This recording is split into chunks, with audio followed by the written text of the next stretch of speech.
एक तरफ योगी से मुलाकात, दूसरी तरफ अखिलेश की खुलकर तारीफ और तीसरी सबसे बड़ी बात, डिंपल यादव के सम्मान में पूरे मैदान में अकेले खड़े दिखे बृजभूषण शरण सिंह। नमस्कार, मैं हूं आपके साथ रश्मि। उत्तर प्रदेश की राजनीति इन दिनों जबरदस्त करवट ले रही है, जहां भाजपा के कद्दावर नेता और कैसरगंज के पूर्व सांसद बृजभूषण शरण सिंह ने मुख्यमंत्री योगी आदित्यनाथ से मुलाकात कर राजनीतिक समीकरणों में नई हलचल पैदा कर दी। वहीं समाजवादी पार्टी के प्रमुख अखिलेश यादव की श्री कृष्ण भक्त कहकर तारीफ कर उन्होंने चौंका दिया।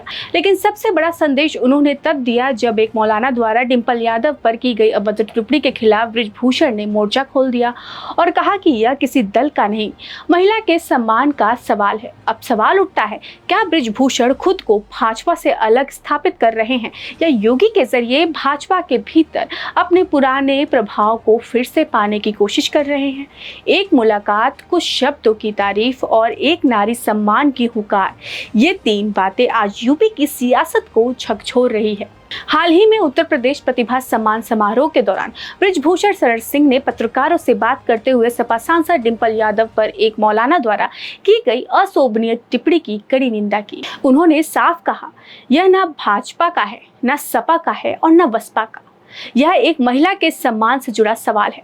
देश में किसी भी नागरिक को, चाहे वह किसी भी धर्म या विचारधारा से हो, किसी महिला के लिए अभद्र भाषा का प्रयोग करने का कोई अधिकार नहीं है। यह वही बृजभूषण है जिन्हें 2024 लोकसभा चुनाव में भाजपा ने टिकट नहीं दिया था और उसकी जगह उनके बेटे करण को मैदान में उतारा था। बेशक उन्होंने इसे पारिवारिक सम्मान के रूप में स्वीकार किया, लेकिन अब वे जिस तरह से विपक्ष की तारीफ कर रहे हैं, उससे भाजपा के शीर्ष नेतृत्व की चिंताएं बढ़ना तय है।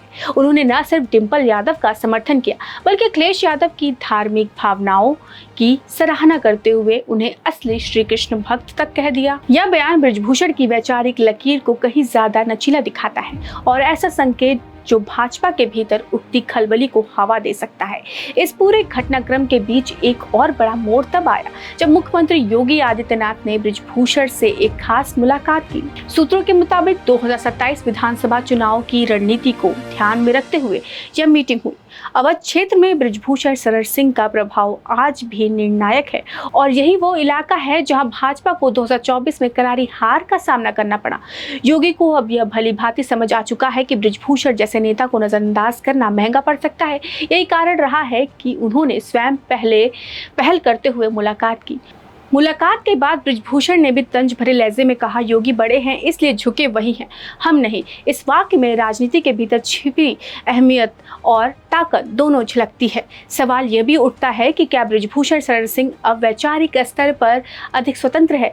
क्या वह भाजपा के भीतर रहते हुए सॉफ्ट ऑपोजिशन की भूमिका निभा रहे हैं या फिर योगी को अपने प्रभाव से ये दिखा रहे हैं कि टिकट काटने के बावजूद उनका राजनीतिक कद बना हुआ है?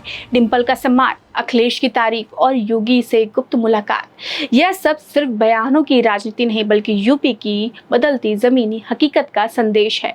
भाजपा के लिए सबसे बड़ा खतरा यही है, जब पार्टी के ही अनुभवी चेहरे विपक्षी नेताओं की तारीफ करने लगे और संगठनात्मक सीमाएं धुंधली होने लगे, तब समझ लेना चाहिए कि जमीन खिसकनी शुरू हो चुकी है।